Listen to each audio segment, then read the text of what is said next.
सवाल है हमारा, पिता एवं उसके पुत्र की आयु का योगफल कितना है? 45 वर्ष। यानी कि योगफल हमें वर्ष में दिया गया है, योगफल वर्ष में दिया गया है। अब समझिए, पहले तो मानना होगा कि पिता की उम्र और साथ में पुत्र की उम्र। तो माना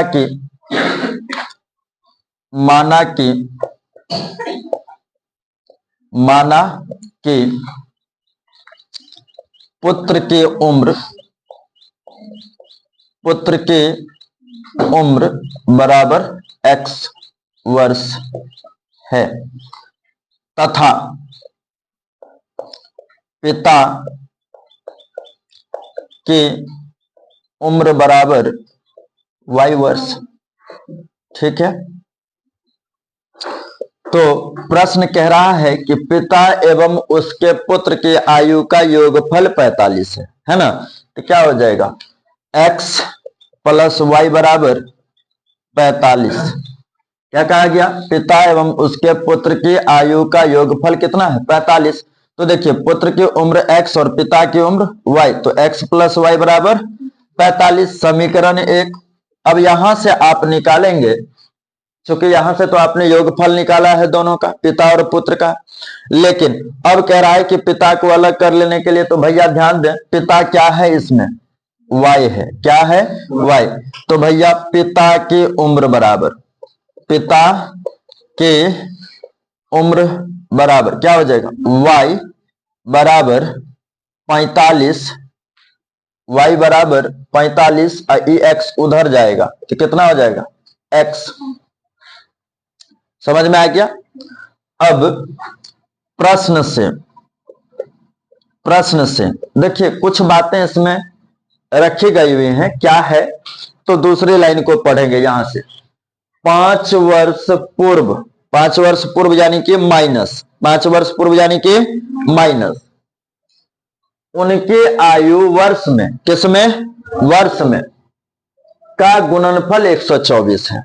का गुणनफल 124 है। अब जरा समझना भैया, जो पुत्र की उम्र है वह भी 5 वर्ष पूर्व जाएगा और जो पिता की उम्र है वह भी 5 वर्ष पूर्व ही जाएगा। समझ में आ रही बातें? समझ में आ रही हैं? देखिए, तो जो पुत्र की उम्र है, क्या हो जाएगा? पुत्र की उम्र 5 वर्ष पूर्व, यही कहा गया है ना, 5 वर्ष पूर्व। तो भैया पुत्र की उम्र कितनी है? x, और 5 वर्ष पूर्व कह रहा है, तो क्या हो जाएगा? x minus 5। ठीक है, 5 वर्ष पूर्व में, तो क्या हो जाएगा?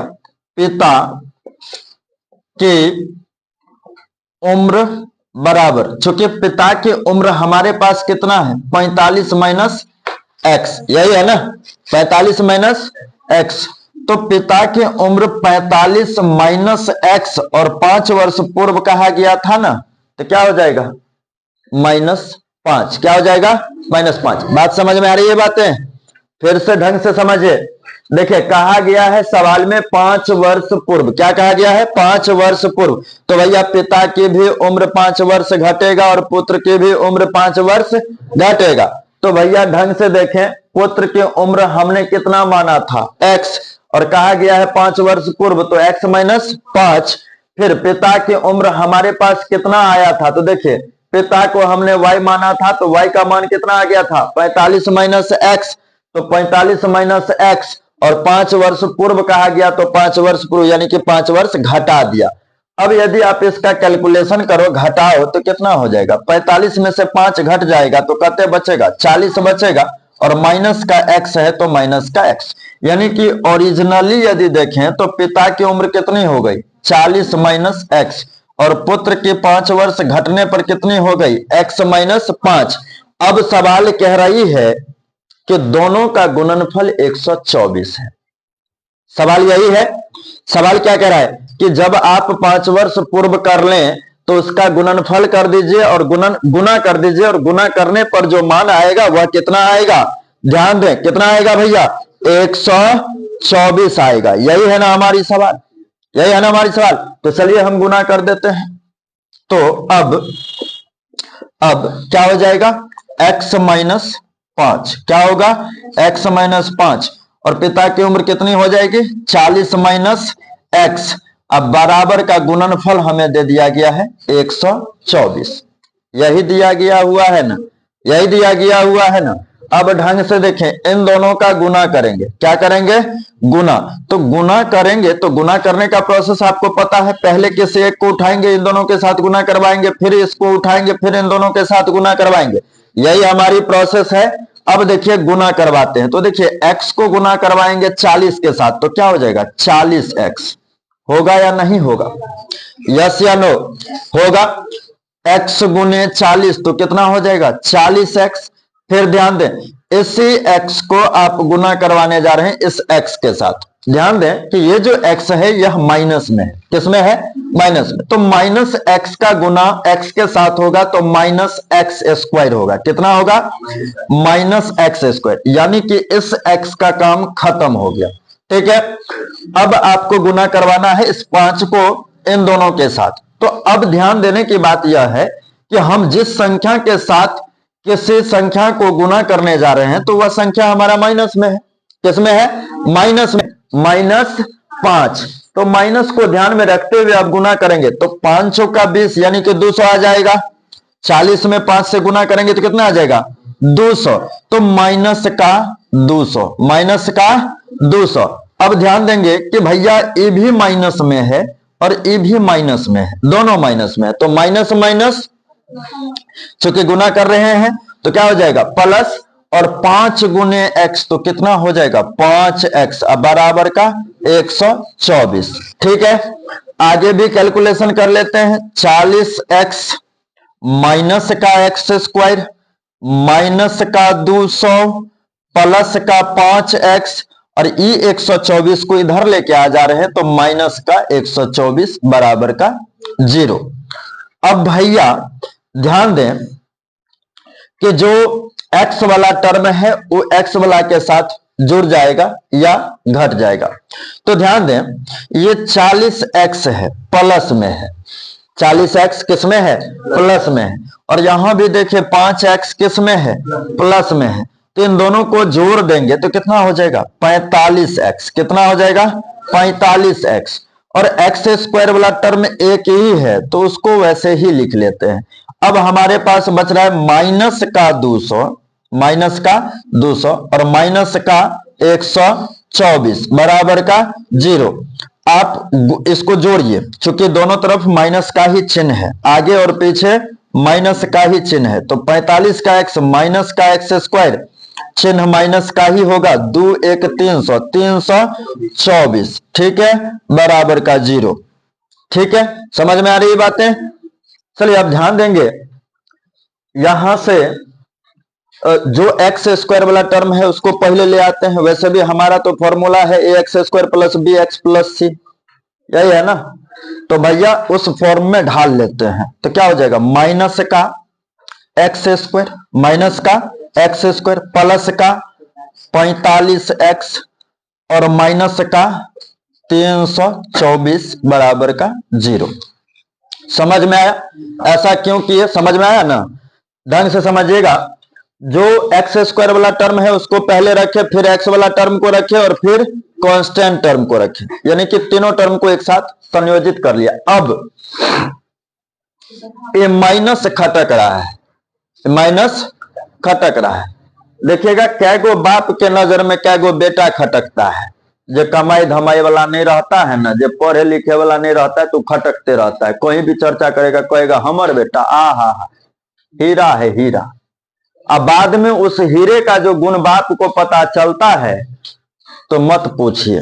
खैर ध्यान दें, यहां से माइनस को कॉमन करेंगे, किसको कॉमन करेंगे माइनस को, तो माइनस कॉमन करेंगे। ध्यान दें जो माइनस में है वह प्लस बन जाएगा, जो प्लस है वह माइनस बन जाएगा, इतनी बात तो जानकारी में रही होंगी। तो अब देखिए माइनस कॉमन कर रहे हैं तो क्या हो जाएगा एक्स का स्क्वायर माइनस का 45x प्लस का 324 बराबर में 0। समझ में आया। अब ध्यान दें कि अब फर्स्ट टर्म और लास्ट टर्म को गुना कीजिएगा तो कितना आ जाएगा 324 एक्स स्क्वायर। कितना आ जाएगा 324 एक्स स्क्वायर। ऐसी संख्या चुनिए जिसको गुना करने पे 324 आ जाए, जोड़ने या घटाने पे 45 एक्स आ जाए। तो वही बात कि आपसे कोई पूछे कि क्या चल रहा है आजकल, क्या चल रहा है, तो आप लोग क्या कहेंगे, आंकड़ा में क्या बताएंगे 36 और 9 का आंकड़ा चल रहा है, क्योंकि 36 9 45 और 36 में 9 से गुना कर दीजिएगा 324 आ जाएगा। तो क्या होगा भैया, ध्यान देना, एक्स का स्क्वायर माइनस का 36x और माइनस का 9x और प्लस का 324 बराबर का 0।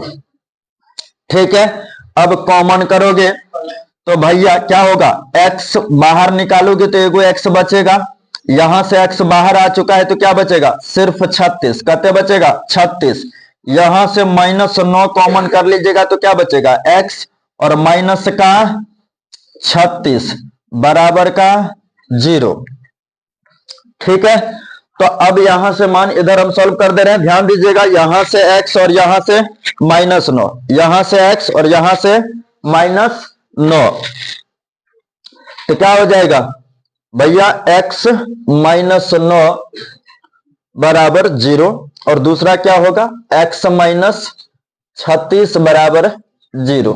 ठीक है, x -36 बराबर 0। अब ध्यान देना, x बराबर क्या हो जाएगा 9 और x बराबर 36, कितना आ गया 36। वैसे भी दिख रही है, एगो बाप है एगो बेटा है, दिख रहा है ना, एगो बाप एगो बेटा, लेकिन ऐसे नहीं बनेगा, दूसरे तरीके से बनेगा। देखिए, आपने पुत्र की उम्र क्या माना है, ध्यान से देखिएगा सवाल में क्या माना है, पुत्र की उम्र बराबर x, तो x यानी कि पुत्र की उम्र क्या लिखेंगे पुत्र।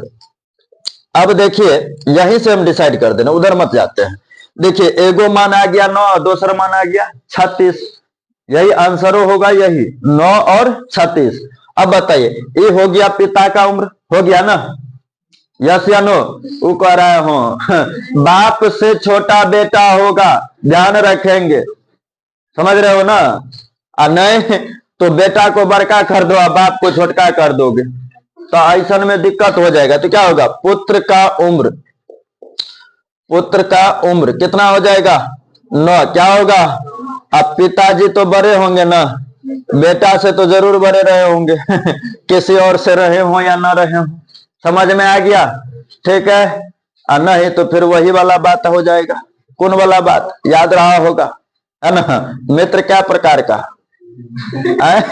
3 प्रकार का, कौन कौन सा, आयुर्वेदिक, एलोपैथिक और होम्योपैथिक।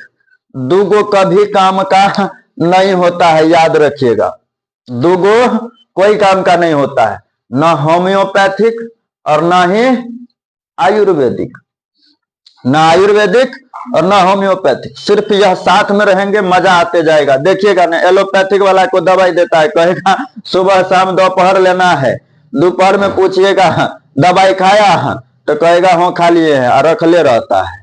अब वही होम्योपैथिक और आयुर्वेदिक वाला से पूछेगा, नहीं पूछेगा तैयो, आप पूछेगा खाया, कहेगा 1 बार खाएगा 3 बार खाए तो मीठ लगता है। तो दोस्त भी इसी तरह का होता है, समझ में आया ना, आयुर्वेदिक और एलोपैथिक, और दूसरा तीसरा क्या है होम्योपैथिक। एलोपैथिक होता तो बहुत अच्छा है, दैनिक जीवन में, वास्तविक जीवन में जो एलोपैथिक होता है वह हमेशा साथ देता है, जब बुलाइए तब आएगा, लेकिन कब कौन सा साइड इफेक्ट छोड़ के चल जाएगा इसका कोई गारंटी नहीं होता है। ठीक है, नोट कर लीजिए।